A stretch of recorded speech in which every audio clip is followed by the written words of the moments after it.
Mesdames, Messieurs, bonsoir. Bienvenue à cette soirée des partenaires de Territoire et Mobilité. Mosellan avec nous pour cette Moselle Nord Thémo. Je vous souhaite la bienvenue. Bonne soirée. J'espère que vous êtes bien installés. Nous sommes ravis de vous accompagner ce soir pour cette soirée. Alors, on aura l'occasion de parler de plein de choses, de mobilité, d'environnement. On parlera d'industrie, on parlera de stratégie, de mobilité. Vraiment des sujets que vous allez pouvoir découvrir ensemble. J'en profite pour saluer l'ensemble des élus présents avec nous, mais le président le fera encore mieux que moi d'ici quelques instants. Et on va rentrer tout de suite dans le vif du sujet. Bonsoir, président. Bonsoir à vous toutes et tous. On parlait il y a quelque temps encore du SMITU, on parlait de cette stratégie, on se disait le SMITU, c'est la fin du SMITU, ça n'ira pas, il va falloir remettre des choses en place. Aujourd'hui, je crois qu'on est vraiment sur un nouveau départ.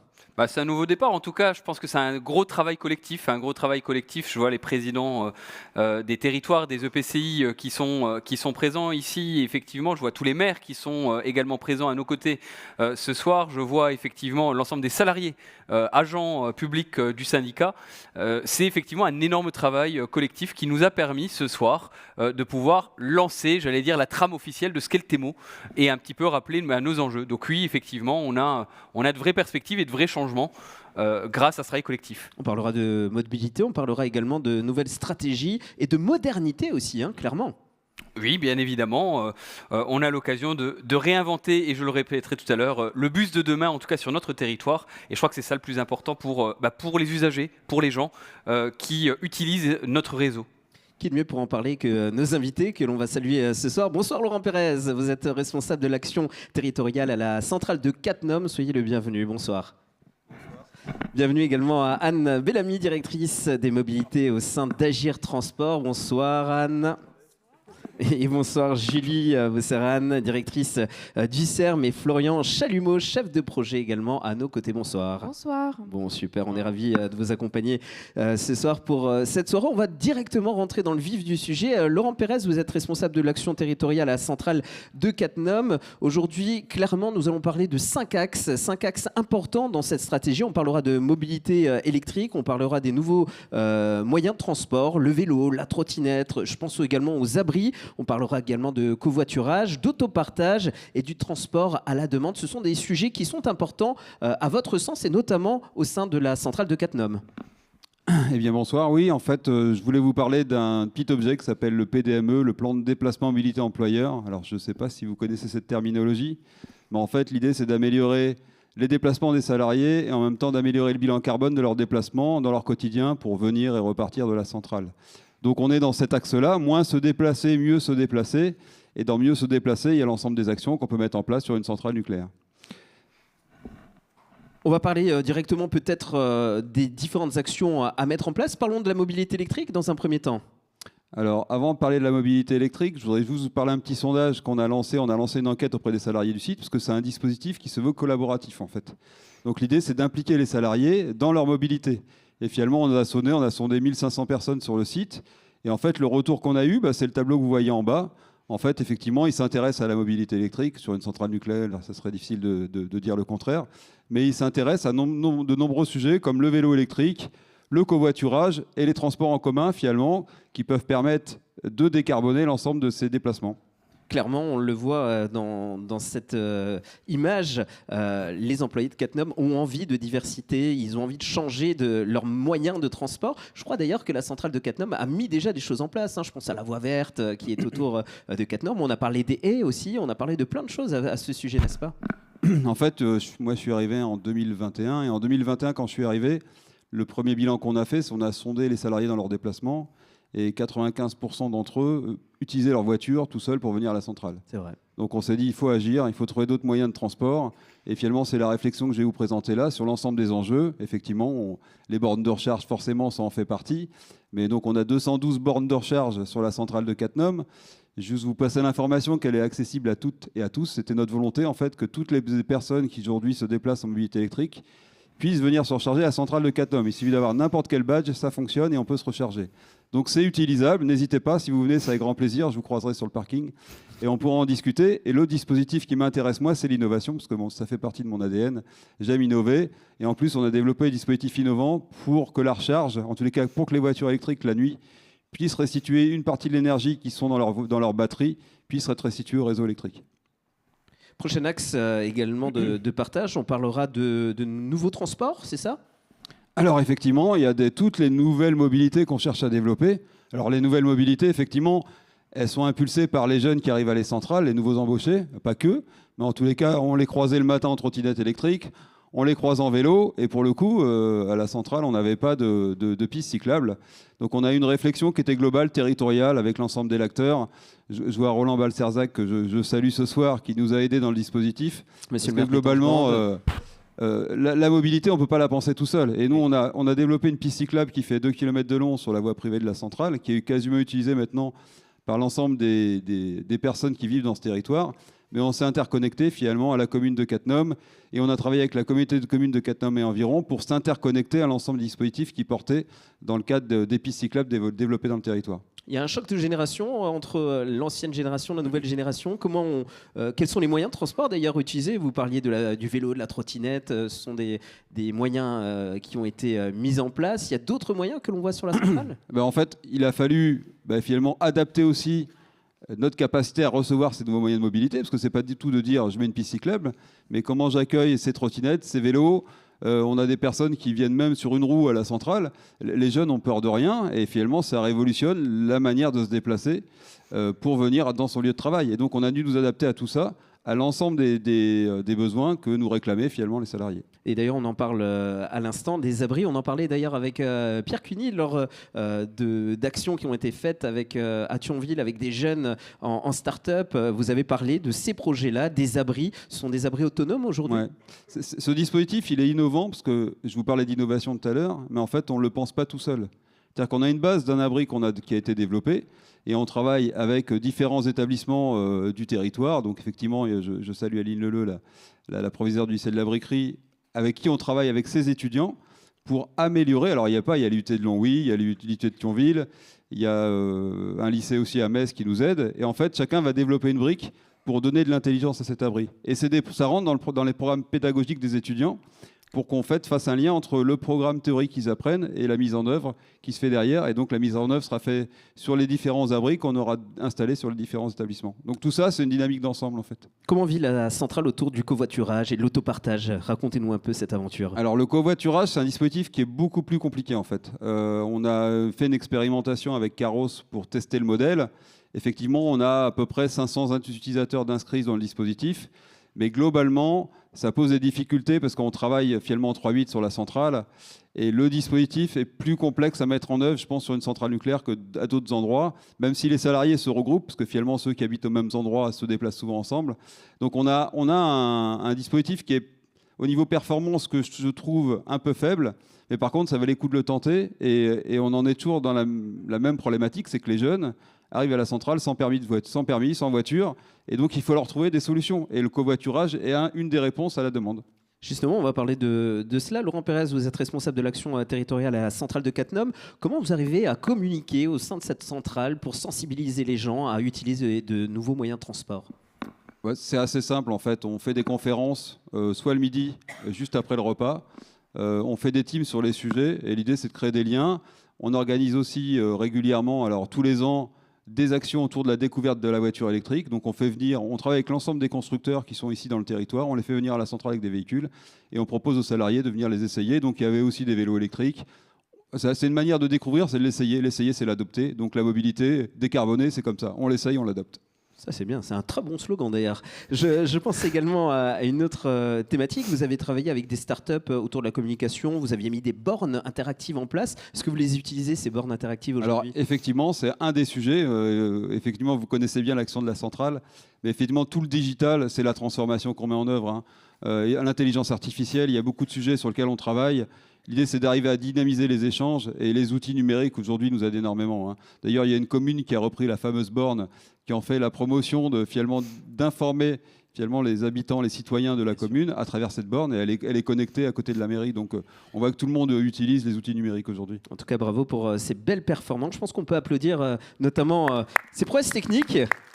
de Catnum. Catnum va de l'avant, on peut le dire. Est-ce qu'il y avait d'autres thématiques peut-être que vous souhaitiez aborder? Il y avait le dernier point, parce que finalement, c'est un dispositif qu'on a lancé en 2023. Et le transport à la demande. Voilà, le transport à la demande, c'était la brique qui nous manquait. Et effectivement, on sent depuis l'arrivée de Rémy à la tête du SMITU, cette dynamique qui a été relancée. On a pu en discuter, essayer d'avancer sur les problématiques qu'on avait à la centrale, et on nous a proposé cette solution. Alors, on ne travaille pas tout seul, on travaille avec Keolis, on travaille avec les directeurs qui sont là aujourd'hui présents, pour essayer de trouver une autre solution de transport à la demande. Alors nous, on va être actifs dans le dispositif. On a un bus électrique aujourd'hui qui dort 80% de son temps à la centrale. Il va être utilisé dans le dispositif. Et on a dupliqué en fait une action qui était menée par Keolis sur la centrale de Gravelines. On a fait rapatrier l'application ici dans le territoire. Elle va être adaptée à notre environnement. Et des salariés finalement qui n'ont pas de moyens de transport auront cette brique complémentaire de transport à la demande. Effectivement, il y a des actions aussi de commande de moyens de transport supplémentaires. Le dispositif, on le pense pas seul. On travaille avec la communauté de communes de Catnum environ, qui va utiliser aussi ces moyens de transport. Et tout ça, c'est un travail collectif et finalement qui va nous ouvrir de nouvelles possibilités. Donc c'est toute une dynamique d'ensemble, et il faut le prendre comme ça. C'est une dynamique. On est sur du multimodal. On essaie d'imbriquer l'ensemble des solutions pour permettre à n'importe quel salarié finalement de se déplacer et de rejoindre la centrale avec la solution la plus utile et la plus décarbonée pour la planète. Président, clairement, seul on va plus vite, ensemble on va plus loin. Oui, et c'est d'autant plus important qu'effectivement, on avait eu l'occasion durant l'ensemble des concertations de pouvoir discuter avec les entreprises du territoire, et je pense aussi à nos discussions politiques où il y avait un vrai sujet qui avait été abordé par les élus de Catnum et qui avait fait un point rouge ou noir, je ne sais pas comment on doit le dire, de cette question de comment on arrivait à répondre à la mobilité pour la centrale, et qui nous permet de tester. Parce que ça va être en fait notre première expérimentation de la relation avec les entreprises du territoire. N'oublions jamais que les entreprises du territoire sont celles qui nous permettent aujourd'hui d'avoir des fonds pour le syndicat, puisque ce sont par l'intermédiaire du versement mobilité, la taxe qui d'une certaine manière permet de faire fonctionner le syndicat. Et c'est vous qui nous permettez de pouvoir offrir ce service public aux usagers. Et donc effectivement, il était important de pouvoir donner un service aux entreprises dédié à vos salariés. Anne Mélanie, vous êtes directrice des mobilités au sein d'Agir Transport. On est ravis de vous accueillir ce soir. On va évoquer des termes qui sont forts, notamment ces 187 000 habitants qui sont dans ce vaste territoire. Je parle notamment des 35 communes. Cette situation également stratégique entre le Luxembourg, l'Allemagne, la Belgique. Et bien sûr, quelques problématiques. On parlera notamment des parkings, les saturations des réseaux et autres. Et bien sûr, nos acteurs locaux que nous aurons l'occasion de mettre en avant. Alors vous nous avez préparé quand même de bons supports, et je vais vous laisser peut-être les évoquer ensemble. On commencera tout d'abord par ce territoire, je le disais, 187 000 habitants avec plus de 35 communes. Oui, alors l'objectif, c'était de remettre un petit peu en perspective justement les enjeux de mobilité pour Thémo. Alors, premier enjeu, c'est évidemment le contexte plutôt géographique avec les problématiques de densité un peu disparates, mais qui somme toute sont qu'on retrouve dans beaucoup de territoires, avec d'une part des territoires très urbanisés avec une densité assez forte, et puis d'autre part des communes beaucoup plus rurales avec des densités très faibles, en dessous de 50 habitants au kilomètre carré. Donc tout ça qui pose des problématiques de desserte, de transport en commun. Donc là, on est dans un premier enjeu de desserte avec des mobilités différenciées selon les territoires. C'est vrai qu'il y a encore une grande disparité entre de petites communes et de plus grandes communes. Il faut vraiment créer ce lien entre les deux. Donc ça, c'est plutôt classique. On le retrouve dans beaucoup de territoires, mais pour autant, c'est une grosse problématique des collectivités et des autorités organisatrices qui gèrent les transports et les mobilités. Et un deuxième enjeu, c'est celui évidemment qui est particulier à votre territoire de Thémo, qui est également très large. C'est celui de la situation transfrontalière, la proximité avec le Luxembourg, proximité immédiate. Donc, je vous ai mis quelques petites photos qui posent, dans le cas de Thémo, des problématiques avec des flux très importants, dissymétriques, avec des flux dans le sens plutôt de l'agglomération vers Thionville, et qui pose donc un deuxième gros enjeu, celui de la gestion des mobilités transfrontalières. On parlera également de congestion, hein, également des parkings, de saturation d'axes. Hein. Ce sont également des choses que vous souhaitiez mettre en avant. Alors, j'avais une diapo, hein, mais ça saute un petit peu. Non, pour montrer un l'avoir petit peu regardé. les problématiques à une autre échelle, donc plutôt nationale, puisqu'on est sur un territoire national qui a beaucoup de problématiques, beaucoup de frontières avec les pays, donc 5 pays de l'Union européenne, sans compter l'Andorre, Monaco et la Suisse. Donc on voit que la Suisse, finalement, c'est là où on a les frontaliers qui font le plus de déplacements, donc du coup de la France vers la Suisse, mais le Luxembourg est le deuxième aussi qui suit la Suisse, donc une grosse majorité aussi de frontaliers qui vont vers le Luxembourg depuis la France. Si on se resserre un peu vers notre territoire, vous avez ce besoin, ce souhait de travailler avec des acteurs locaux, clairement. Oui, les acteurs locaux, c'est la problématique. Donc c'est de se retourner vers ceux qui ont les pouvoirs, hein, donc les institutions qui peuvent agir en matière de transport public et de mobilité. Alors ce ne sont pas que celles-ci, mais les principales, c'est celles qui ont la compétence en propre, en l'occurrence la région, ici la région Grand Est, donc qui peut intervenir à la fois sur les transports ferroviaires, TER et les transports routiers, donc les grandes lignes du réseau fluo, les lignes régulières et puis les transports scolaires, bien entendu.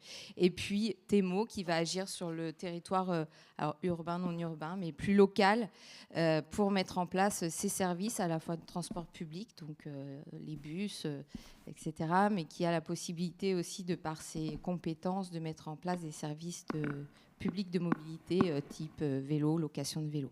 2025, quels sont les nouveaux enjeux pour vous ? Nouveaux enjeux, alors, je ne sais pas si on va voir la slide suivante, oui. La diapo, donc l'objectif, c'est de répondre aux enjeux de mobilité durable. Et ça engendre d'intégrer les problématiques à la fois environnementales, économiques et sociales, donc classiques, mais sans frontières. Donc sans frontières localement entre le rural et l'urbain, et sans frontières justement avec les États de proximité. Donc c'est le plus difficile, parce que l'objectif justement, c'est de faire des transports sans couture, que les usagers ne sentent pas justement la différence entre les transports et les institutions qui sont en place. Alors on parle de problématiques, mais je pense que vous avez également des solutions à nous faire partager ce soir. L'objectif, c'était un petit peu ça, de vous montrer qu'il n'existe pas qu'une seule solution, mais plusieurs. Il existe donc un panel de solutions. C'était un petit peu la diversité que je voulais vous montrer. Donc on en a parlé à travers vos exemples. Donc c'est le transport, bien entendu, ferroviaire, routier, le TER, le service public en particulier, mais aussi les transports, les mobilités partagées. On a parlé de covoiturage, il existe aussi l'autopartage, les mobilités actives qu'il faut développer à travers des aménagements, mais pas que. Ça peut être aussi des services de location, des stationnements à développer. Et puis l'intermodalité, on a parlé multimodalité, mais aussi l'intermodalité qui est essentielle quand on a des frontières aussi, pour permettre des rabattements et des choix aussi entre les modes. Donc objectif d'avoir des correspondances entre les différents modes de transport, et puis des possibilités de stationnement, à la fois de parcs relais, stationnement vélo, etc. Anne Bellamy, vous êtes directrice des modalités et des mobilités au sein d'Agir Transport. Est-ce que clairement, aujourd'hui, nous devons changer nos comportements, clairement ? Alors c'est un gros sujet. Je crois que c'est un sujet qui vous intéresse, hein, vous en êtes très sensible. On y revient beaucoup dans le monde du transport, puisqu'on se rend compte que même avec une offre parfaite, dans le meilleur des mondes, on n'ira pas forcément attirer tous les voyageurs, enfin tous les citoyens. Donc l'objectif, c'est vraiment d'accompagner le changement de comportement, en plus de l'offre de mobilité, convaincre les usagers, les citoyens, les travailleurs, même les enfants, d'aller vers les transports, vers les mobilités alternatives à l'autosolisme, puisqu'on travaille aussi avec la voiture, mais l'idée c'est de la partager et d'optimiser son utilisation, donc à travers des animations, à travers de l'information, pédagogie et de la pédagogie. Super, merci, j'aimerais qu'on vous applaudisse bien fort. Avec nous, Anne Bellamy. Merci. Continuons également notre expertise avec Julie Besran, qui est la directrice des projets, des grands projets mobilité durable. On a également Florian Chalumeau qui est avec nous, chef de projet. Bonsoir à tous les deux. On va vous donner même 2 micros, comme ça vous allez pouvoir partager cette parole ensemble. J'en profite pour saluer Catherine Bayot qui est avec nous, vice-présidente de la région Grand Est. Merci d'être avec nous ce soir. Des sujets intéressants que nous allons évoquer. Alors moi, le premier sujet que je vais évoquer avec vous, Julie, c'est le CERM. On va parler du CERM. Ce mot barbare, c'est quoi exactement? Mais oui, c'est un peu un mot barbare. Je pense que vous le connaissez tous maintenant. Oui. Oui. Oui. En quelques mots, peut-être. Les élus. Allez, je pensais qu'il y a un doigt qui allait se lever pour parler. Attendez, on peut le faire. On peut faire un petit sondage. Le CERM, ça parle à tout le monde? Levez la main. Au moins un quart de la salle. Ah. Ouais, un cinquième de la salle. Un cinquième. Pour être parfaitement. Peut-être même 10%. Donc un CERM, c'est un service express régional métropolitain. Voilà. Donc on a mis une diapo un petit peu cadre, un peu structurante, pour parler de cette loi qui a été adoptée fin 2023.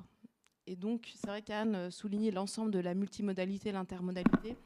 Et le CERM et la loi relative au CERM fait la part belle à cette multimodalité. Et justement, la pierre angulaire, c'est vraiment comment rendre intermodal l'ensemble des systèmes de transport qui existent sur les territoires.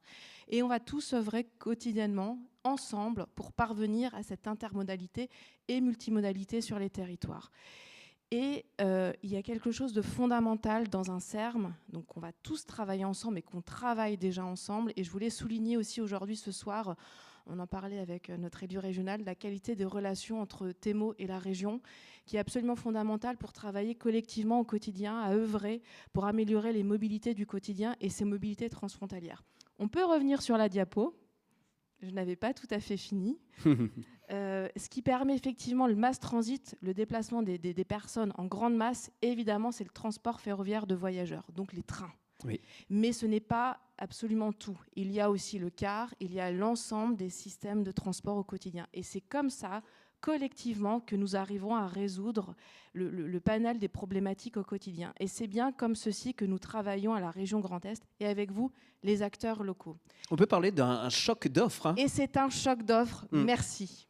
En fait, ce qu'il faut justement pour favoriser le report modal, c'est créer un choc d'offres, davantage de transport pour que les gens puissent se déplacer sereinement. Mais il faut coupler ça avec quelque chose de fondamental. Si le train, si les cars ne sont pas à l'heure, sont annulés, on ne favorise pas le retransport modal. Et c'est comme ça, collectivement, à la région, qu'on va travailler et qu'on ambitionne de travailler sur le CERM. Et on parlait aussi des services, Anne l'a souligné, quelque chose d'assez fondamental. On prend un train, on prend un car, on prend un vélo. En fait, on a plein d'abonnements. Et en fait, c'est aussi travailler sur les services dans le cadre du CERM. C'est aussi faciliter la vie des usagers au quotidien. Donc le CERM, c'est tout. C'est un choc d'offres. C'est travailler sur les services, travailler sur l'intermodalité et aussi travailler en proximité avec les territoires, puisque M. Dick l'a rappelé, le premier mot de son introduction, c'était un travail collectif. Et c'est comme ça qu'on envisage les choses. On peut dire que le CERM devient un facilitateur de projets et de transport. Exactement, parce qu'on travaille aussi avec les projets collectifs locaux pour favoriser à la fois l'intermodalité entre l'ensemble des transports et entre l'ensemble des systèmes de transport, entre ce maillage ferroviaire, ce maillage routier et le maillage purement local. On aura peut-être l'occasion d'en parler avec le président plus tard ou avec vous même, mais j'ai cru entendre cette ligne de train qui pourrait partir du Luxembourg, revenir dans tout ce secteur. Il y a des projets en tout cas en cours qui sont en train de se mettre en place. On aura peut-être l'occasion d'en parler. Florian Chalumeau, vous êtes chef de projet également au CERM. Quand on parle d'intérêt commun entre le CERM et le territoire mosellan, comment on le caractérise ? Eh ben, les intérêts communs, pour rebondir sur ce qu'a dit Julie ou ce qui a été dit, il y a ce sujet d'intermodalité ou de multimodalité, de passer d'un mode à l'autre. Et donc le CERM, on l'a dit, les modes structurants, ce sera le train, le car express, mais il faut aussi qu'on puisse s'appuyer sur les transports plus locaux, que sont notamment un BHNS par exemple, qui est porté par TEMO, et puis après les autres modes type mode actif. Et donc c'est là-dessus qu'on travaille avec TEMO en commun, en se disant comment demain le CERM et Temo se rejoignent. Et du coup, je ne sais pas, c'était sur une des slides, mais sur le territoire de Temo, il y a quand même 3 gares assez principales, donc notamment la première étant Thionville, qui est quand même la deuxième gare de Moselle, et suivie pas très loin derrière par Étanges-Grande et Ucange. Voilà. Un des enjeux, c'est de se dire comment on fait pour que les gens puissent se rabattre plus facilement vers ces gares-là, notamment, et en évitant la congestion qu'on observe aujourd'hui sur le territoire. Donc, voilà, avec d'autres solutions, type du car express, mais aussi après une manière de stationner, parce qu'on l'a dit, la voiture, on fera toujours avec. Mais voilà, trouver ces solutions en commun. Question, c'est pas un projet trop ambitieux pour le territoire ? C'est ce qu'on travaille juste cette année, c'est de définir le projet qui sera le plus utile au territoire. Et puis dans le CERM, on réfléchit aussi à la manière de le financer et à la manière dont demain il sera gouverné, notamment au niveau politique et technique. Je pense à monsieur le maire Pierre Cuny, également président. On pense à nos axes Metz, Thionville, Luxembourg. Cet accès aux gares est assez facilitant, ça va ? Le but, je pense qu'aujourd'hui, personne ne dira ici qu'il est facile, cet accès. Pourtant, il est absolument nécessaire, parce qu'effectivement, le train a le mérite d'exister. Il transporte déjà beaucoup de personnes, mais ne donne pas complètement satisfaction. L'objectif, justement, c'est de venir encore l'améliorer. Dernier axe. Pourquoi pas, quand on parlait du BHNS, des sites propres qui seront imaginés, qui puissent servir au transport local, mais pourquoi pas aussi à des cars express demain. Vous avez parlé des cars express, je pense notamment à Temo, mais aussi Cattenom et environ. Je pense qu'il y a des belles opportunités à mettre en place. Il y a par exemple un projet qui est porté par Cattenom et environ et par le département de la Moselle, qui est une voie dédiée au bus entre Étanges-Grande et le Luxembourg. Voilà, on l'a complètement pris en compte dans le CERM en se disant on pense que c'est une opportunité aussi, même si c'est bien Cattenom et environ et le département qui sont en maître d'ouvrage. Mais voilà, en se disant ça peut participer effectivement au fonctionnement du CERM et à apporter une nouvelle solution pour accéder au Luxembourg, qui sera complémentaire au train. Julie Besran, merci, vous êtes la directrice avec nous aujourd'hui. Florent Chalumeau, vous êtes chef de projet. On peut les applaudir bien fort. Merci à vous. Anne-Mélanie, vous étiez directrice et vous êtes toujours directrice des mobilités au sein d'Agir Transport. Merci d'avoir été avec nous. Laurent Pérez, responsable de l'action territoriale à la centrale de Cattenom. Merci également d'avoir été à nos côtés ce soir. Pour pas vous faire patienter davantage, je vous propose de découvrir dans quelques instants la nouvelle identité de Temo. On a parlé du SMITU, on découvre Temo et on ne parlera plus que de Temo maintenant. Temo, un nouveau territoire, une nouvelle diversité, une nouvelle stratégie. On peut le dire, le nouveau transport de demain. Je vous propose de découvrir ensemble le nouveau logo, la nouvelle identité de Temo.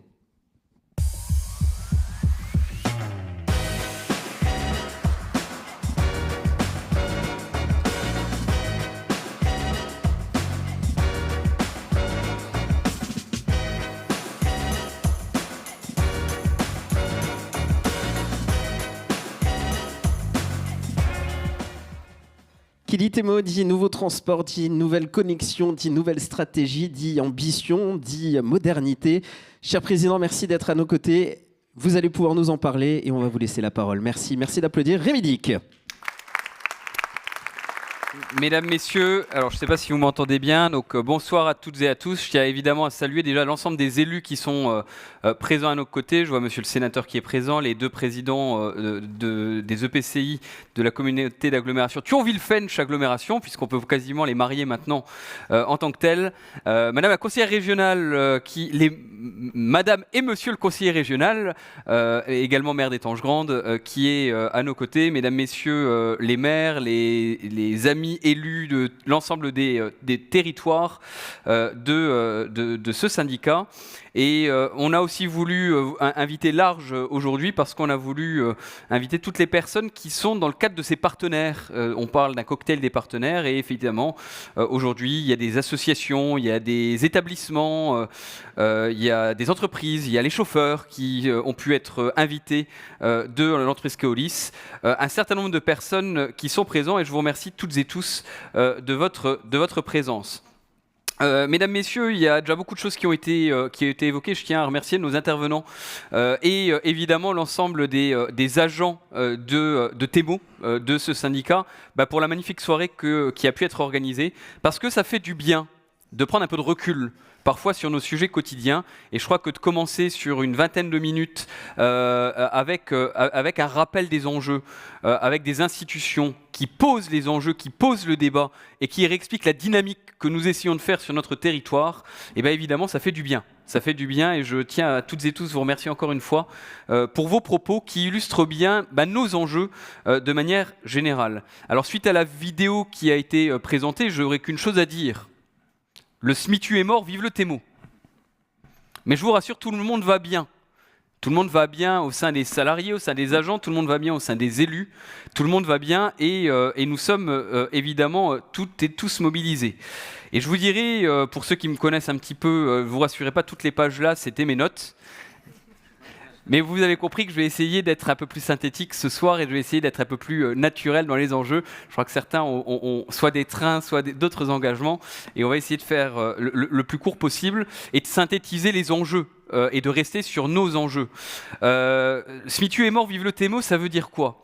Premièrement, il faut bien donner du sens à ce changement de nom. Il faut bien rappeler le pourquoi du comment nous avons fait ce choix avec l'ensemble des élus, ce choix collectif, ce choix ambitieux et ce choix qui a évidemment un sens. Premièrement, c'est un sens institutionnel. Je pense qu'on peut se le dire. Aujourd'hui, j'arrive devant vous au bout d'un an et 3 mois à la tête de ce syndicat en étant confiant, en étant heureux, et d'une certaine manière, je suis effectivement extrêmement mobilisé, alors qu'effectivement, je pense que personne n'aurait parié qu'on puisse être ni confiant ni heureux à la tête de syndicat il y a encore un an.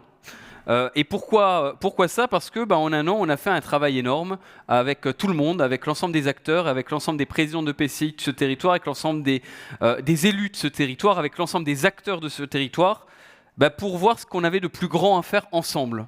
Alors je dis pas, il y a un territoire qui vient de se marier. Aujourd'hui, on peut presque dire, cher Pierre, cher Michel, qu'avec 2 Michel, un Patrick et un Pierre, au final, il y a presque un mariage à 4 ou à 5 qui s'est formé à travers le TEMO.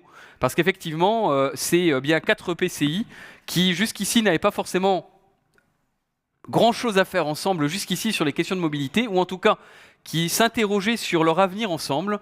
Je rappelle qu'il y a encore peu de temps, on s'interrogeait tous de savoir qui allait partir. Et finalement, on a considéré tous ensemble qu'on avait de belles choses à faire ensemble pour ce territoire, parce qu'effectivement, les enjeux qui ont été évoqués, c'est ceux que vous l'avez évoqué tout à l'heure. C'est effectivement, on a un enjeu en proximité transfrontalière, on a un enjeu d'un territoire qui est urbain et rural, mais qui est dans un bassin de vie évident. Et effectivement, le passage de 35 collectivités à 54 collectivités était une évidence quand on voulait parler d'aménagement de ce territoire. Et donc, je tiens à rappeler effectivement que le premier de ces enjeux, ça a été de voir ce qu'on avait de plus beau à faire. La première des choses, c'était de rétablir la confiance. C'est une méthode. On l'a déroulée, on l'a fait ensemble. On a été, et je pense que pas mal de personnes parmi vous dans la salle nous ont aidés, nous ont accompagnés dans ce beau travail collectif. C'est bien de faire de la rétrospective, maintenant il faut qu'on construise l'avenir. La rétrospective, c'est quoi ? C'est les 14, 15, 16 réunions publiques, réunions de territoire, réunions avec les entreprises, réunions avec les chefs d'établissement. Beaucoup des gens parmi vous étaient présents et nous ont accompagnés, nous ont fait des remarques, et on a essayé de faire au mieux pour vous entendre et pour continuer à vous entendre demain.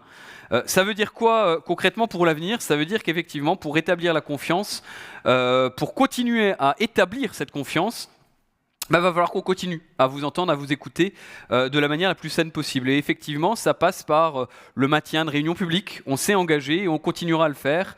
Je regarde les 2 présidents de PCI parce qu'effectivement, on a convenu que la prochaine réunion publique sur ce territoire pour la réunion annuelle, elle se ferait dans la Thionville-Fench agglomération. Ça a été négocié avec les 4 présidents de PCI. Et on continuera à faire une réunion publique par an pour pouvoir maintenir ce dialogue, cette discussion avec les usagers, avec l'ensemble évidemment des partenaires, et on continuera aussi à le faire avec les partenaires institutionnels. On parlait d'entreprise, je le disais effectivement, je pense que l'un des enjeux, c'est aussi d'établir le lien avec ceux qui ont besoin de mobilité.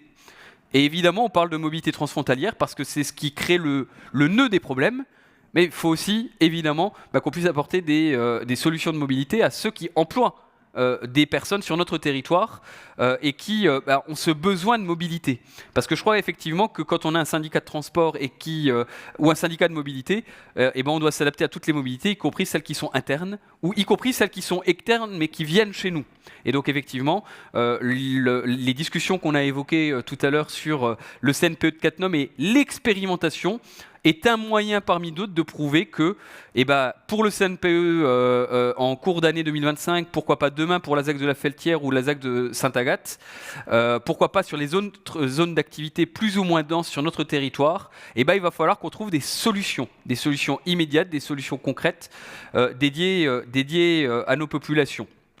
C'est évidemment cette confiance, tout un panel. Ce sera également la mise en place d'un club des usagers, faire en sorte que tous les usagers qui peuvent ou qui veulent sur notre territoire discuter avec le syndicat ou discuter avec le réseau aient la possibilité de le faire de la manière la plus simple possible et de pouvoir les associer à ce beau projet collectif pour l'ensemble de ce territoire. Je dirais enfin pour la confiance, et je ne vais pas aller plus loin en tant que tel sur tout le déroulé, c'est effectivement, il va nous falloir continuer une gestion à la fois transparente et ambitieuse en matière financière et en matière de responsabilité. Parce que oui, le syndicat de mobilité, c'est un gros syndicat. C'est un syndicat qui a besoin de beaucoup d'argent pour faire ses projets. C'est un syndicat qui a la confiance de tous les élus et, je pourrais même dire, des contribuables sur un certain nombre de nos territoires, puisque le choix a été un choix ambitieux de nous attribuer une hausse des contributions qui nous a permis que chaque territoire paye le juste prix du transport, mais nous permettent maintenant de pouvoir se projeter dans des projets pour inventer la mobilité de demain. Tout ça nous impose de la transparence et c'est effectivement ce qu'on essaye de faire parce qu'effectivement, quand on parle d'argent public, il nous faut assurer la transparence des documents, c'est un fait, la transparence sur le passé, le présent et qu'on pose toutes les responsabilités. En tout cas, c'est un engagement, je ne vais pas plus à en dire ici. Je le redirai évidemment lundi puisqu'on a un conseil syndical et je le dirai dans les instances qui sont dédiées. Mais oui, on posera effectivement toutes les responsabilités quand il y a besoin de les poser sur les opérations financières et juridiques du syndicat. Alors ensuite, qu'est-ce qu'on va faire de tout ça, de cette confiance qui peut être une ressource et évidemment de cette gestion financière. La première des choses, c'est le transport public du quotidien. Alors je le dis et je regarde un certain nombre d'élus qui sont présents ici, parce que faire et engager des projets à 300 millions d'euros quand nos bus ne tiennent pas la route, quand nos bus tombent en panne, ça ne sert à rien. C'est le premier sujet. Je vais regarder les chauffeurs et les personnes qui ont à travailler avec le réseau qu'on vous donne et qu'on vous permet d'utiliser.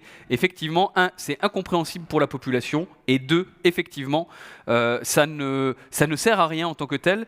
Et je pense souvent, effectivement, à l'une des réunions publiques à Famec, monsieur le maire, où on avait une infirmière de Bel Air, qui travaille à Bel Air et qui habite à Famec et qui nous disait qu'elle avait 2h30 aller, 2h30 de retour, qu'elle faisait sa journée et qu'effectivement après sa journée elle avait encore 2h30 à faire. Et je l'ai recroisée il n'y a pas longtemps, elle nous a dit avec un peu d'humour, sur un des trajets vous avez réussi avec le délégataire à m'enlever 1 heure le matin. Par contre, j'en ai encore 3h30 toute la journée. Voilà, c'est un des sujets concrets qui prouve ce que nous avons à faire ensemble pour inventer ce transport public du quotidien et je dirais aussi le bus de demain pour ce réseau. Alors ça passe par quoi ? En étant très synthétique, là encore, ça passe par, premièrement, remailler le réseau, retravailler ce réseau, le réinventer sur un autre paradigme. Beaucoup l'ont compris ou l'ont pas encore appréhendé. Notre enjeu, c'est de faire en sorte, c'est un engagement, c'est une discussion, ça va pas se faire demain, on va tenter d'avoir des effets dès cette année, mais effectivement, c'est déjà de remailler le réseau, c'est un réseau en étoile. Alors le maillage en étoile, ça veut dire quoi ? Ça veut dire qu'on a 4 ou 5 points de convergence, Linclin, Bel Air, Foch à Thionville, ou la gare de Thionville, peut-être Metsange, on pourrait rajouter ce point-là, et que de toutes les villes de notre territoire, on arrive au moins avec une correspondance maximum à un de ces points. Avec une correspondance d'arriver à au moins un de ces points, sans avoir à faire 3 ou 4 correspondances pour aller à un de ces points, parce qu'on a encore beaucoup de villes qui sont en fait déconnectées du réseau, parce qu'on les force à faire plusieurs effets ou plusieurs correspondances. Et donc, effectivement, on parle d'efficacité du transport. Quand les gens passent 1h30 à 2h dans le bus, alors qu'en 10 minutes, ils arrivent en voiture au point, et ben effectivement, on les dégoûte d'utiliser le transport en commun. Donc c'est l'un des premiers enjeux, c'est d'avoir une dynamique de responsabilité, mais également d'efficacité. Et donc c'est pour ça qu'il nous faut remailler le territoire avec ce réseau en étoile. Ça passe effectivement avec le bus de demain. Le bus de demain, c'est déjà de racheter des bus. De racheter des bus, des cars. Et effectivement, ça a été l'un des premiers cris d'appel quand j'ai été élu à la tête de syndicats des élus, des usagers et effectivement des chauffeurs du directeur de Keolis qui nous renvoyaient très justement parce que lui, on lui a beaucoup tapé dessus à l'époque en lui disant mais il n'y a plus de chauffeurs. Il n'y a plus de chauffeurs. Sauf que quand il y avait des chauffeurs, il n'y avait plus de bus. Voilà, c'est un fait. C'est un fait qu'on a eu à gérer. Et donc la première des responsabilités, ça a été ensuite de racheter des bus, des cars. Aujourd'hui, ce que je peux vous dire, c'est que c'est 70 bus ou cars en 2 ans qui vont être rachetés sur un réseau qui en contient 140. Ça veut dire que 50% du parc est racheté en 2 ans. C'est un investissement. Merci, Madame le maire. C'est un des engagements qu'on avait pris, c'est effectivement racheter 70 bus et cars, c'est un investissement de 20 millions d'euros. C'est pas rien, mais c'est amorti sur 15 ans. Et c'est une gestion financière que nous avons à réaliser. Et c'est effectivement, à côté de ça, faire en sorte que ces bus soient dans la modernité. Et là, on commence à parler du CERM, même si j'en reparlerai encore plus après. C'est qu'effectivement, le CERM a cette volonté de simplifier, de généraliser, de standardiser les usages. C'est un peu comme ça qu'on l'a compris. Et donc, effectivement, quoi de mieux quand on part de zéro, de construire en étant moderne. Et là, effectivement, on rachète des bus et des cars et on a voulu, avec les élus pour cette année 2025, prévoir un investissement supplémentaire, mais qui nous permet, c'est pas tant que ça au final, c'est 300 000 euros par-ci, 500 000 euros par-là sur des budgets qui sont importants, mais qui nous permettent de faire un cap technologique, un cap de modernité en la matière. Alors c'est quoi? C'est effectivement un gros travail, vous vous souvenez toutes et tous peut-être, ce qu'on a appelé PISAE, la gestion en temps réel des bus avec une localisation en temps réel des bus, parce qu'effectivement, jusqu'il y a peu de temps, les gens allaient au quai, mais ils ne savaient pas si le bus venait. Ça, c'était l'an dernier. Nous avons fait également le choix maintenant, et ça fait partie des enjeux pour novembre à décembre 2025, un système de billettique qui fait full technologie, mais très simple.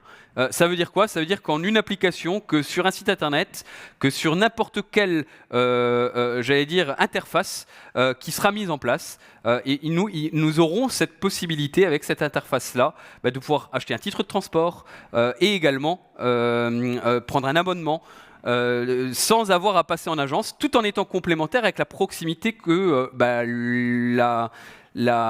comment on peut appeler ça, l'agence peut avoir en termes de proximité pour les uns et les autres. Président, j'en profite pour remercier nos amis qui vont prendre le train. Merci à vous en tout cas d'avoir été présents avec nous ce soir. J'aimerais qu'on les applaudisse une nouvelle fois.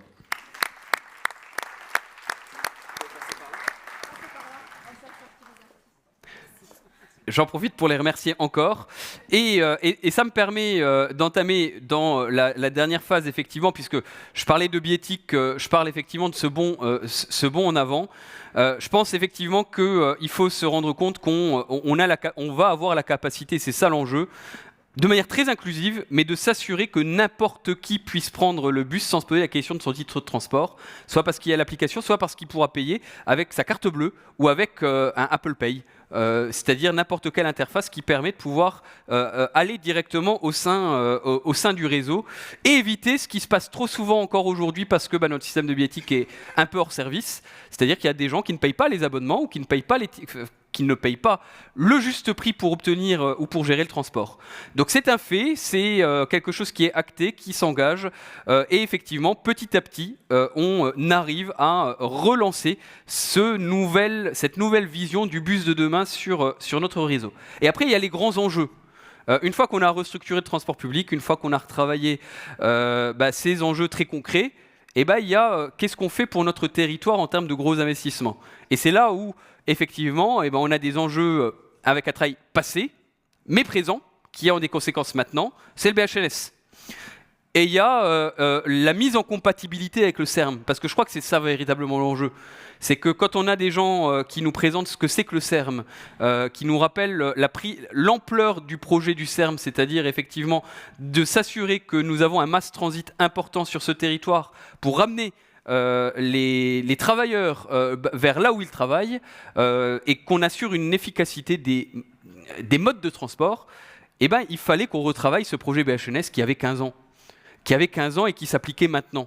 Et il a fallu le revisiter à la marge, le rendre plus contemporain à nos enjeux, mais effectivement aussi lui assurer une véritable efficacité future de ce projet. Pourquoi je le dis ? Parce qu'effectivement, il y a un terme pôle d'échange qui était utilisé dans la présentation tout à l'heure.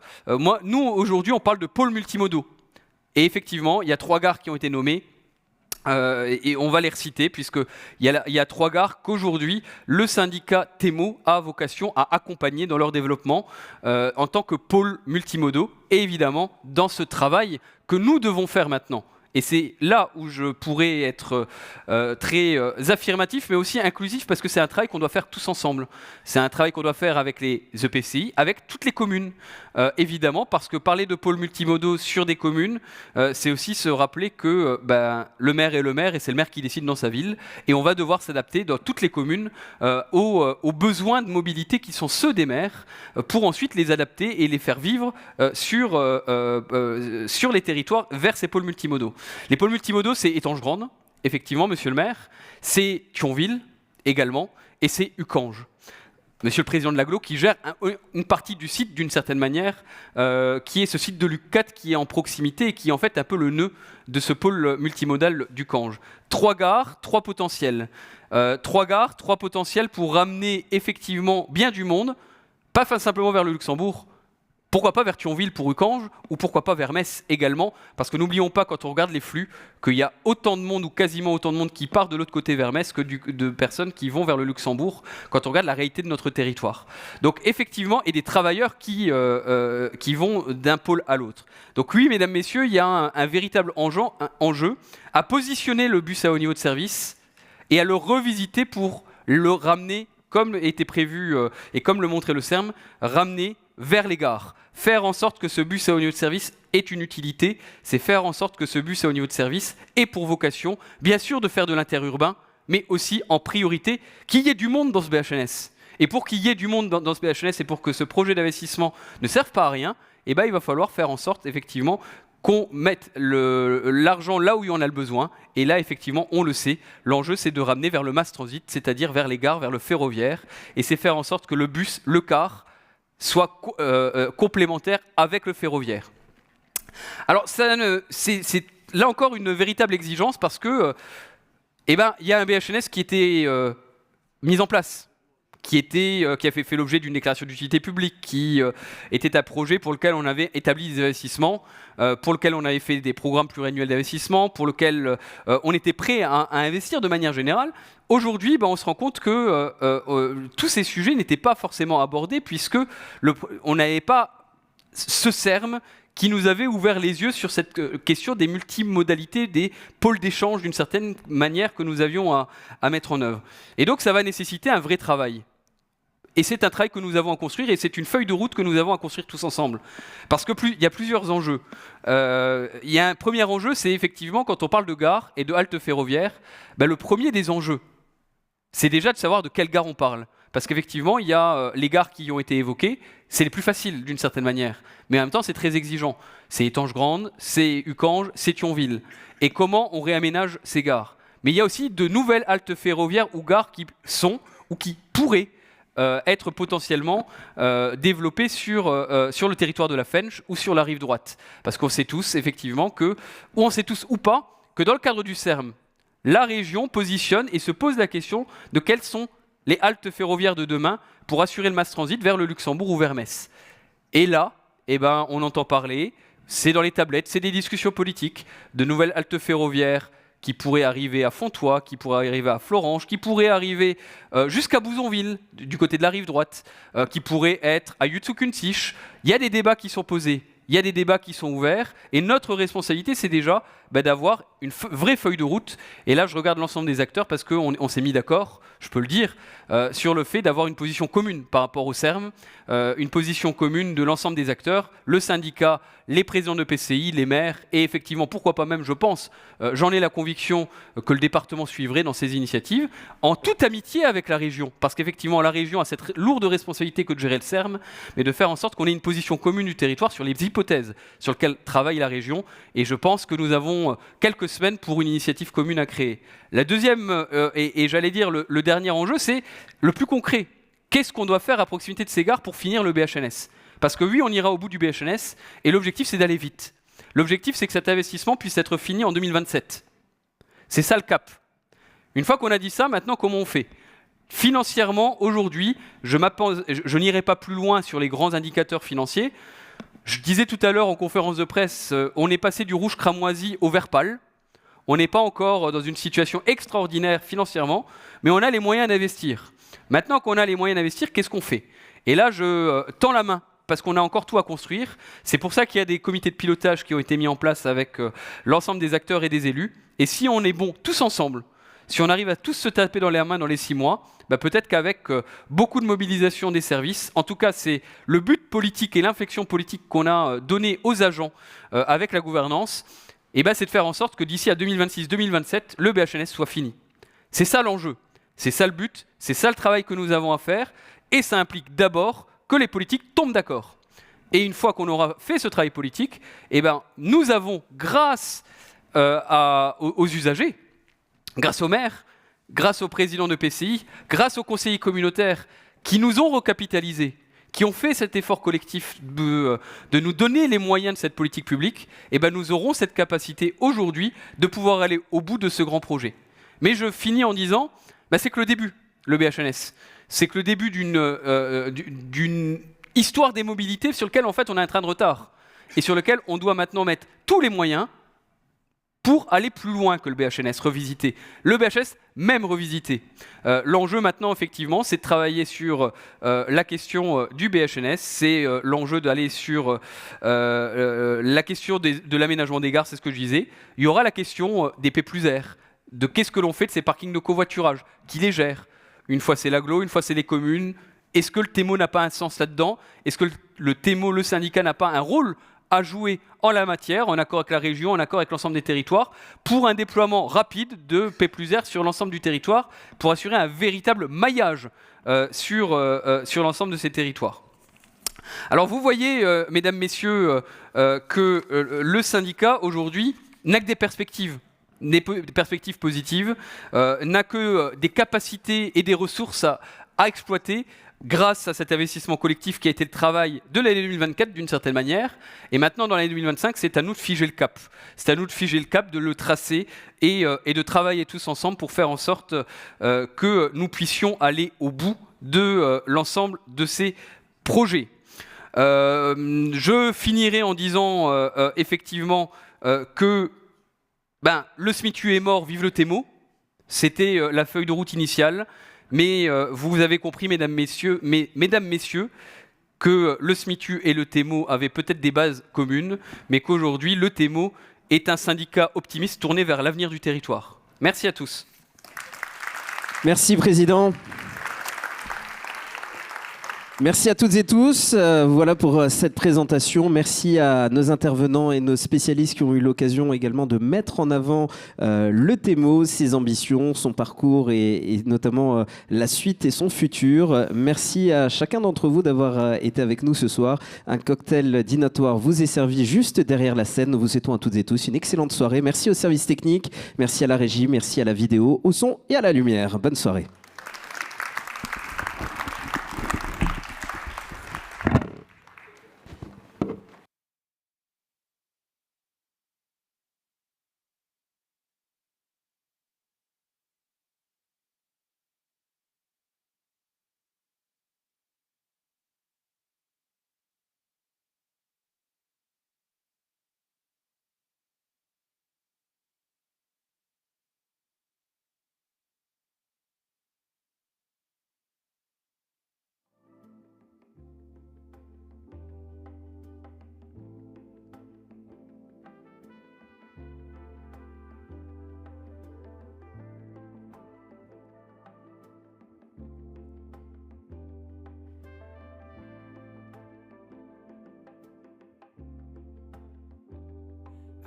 be missing you, love.